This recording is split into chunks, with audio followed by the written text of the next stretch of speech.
À partir du moment où les indicateurs sont rassurants, que ce soit le nombre de personnes infectées, le type de prise en charge, le nombre de décès, la situation dans les hôpitaux, il n'y a pas de raison de quitter le Bénin.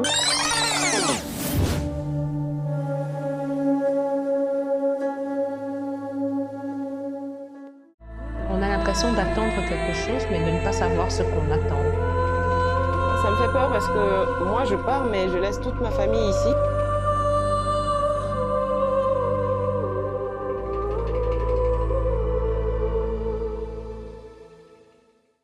Et les semaines se sont bien passées puisque on a toujours des mesures à respecter par rapport au coronavirus, des mesures de protection individuelle.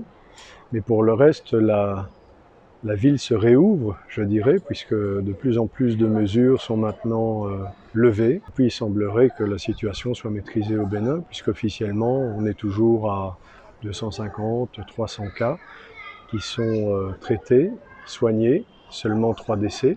À part le fait qu'il y avait des mesures en place et que l'atmosphère était un peu plus pesante, ça n'avait pas de toute façon beaucoup changé notre vie.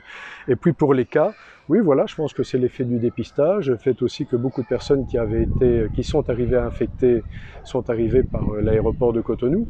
Or on les connaissait ces personnes. Elles sont arrivées par les quelques vols dans le courant du mois de mars, avant que les vols soient suspendus. Donc de toute façon, la situation était relativement maîtrisée dès le début.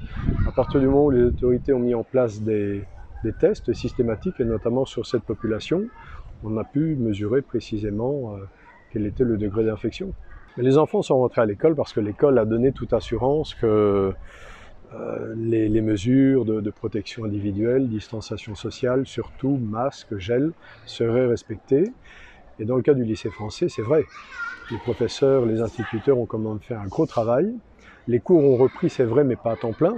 Ce sont 2 matinées ou 2 après-midi par semaine. C'est surtout pour permettre aux enfants de maintenir le lien social.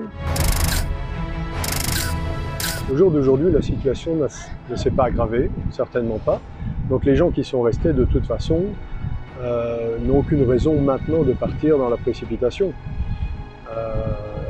Au contraire d'ailleurs, puisqu'en Europe, certaines activités restent encore relativement confinées ou difficiles. Donc la situation n'ayant pas empiré, il n'y a pas de raison de quitter le Bénin. À partir du moment où les indicateurs sont rassurants, que ce soit le nombre de personnes infectées, le type de prise en charge, le nombre de décès, la situation dans les hôpitaux, il n'y a pas de raison de quitter le Bénin.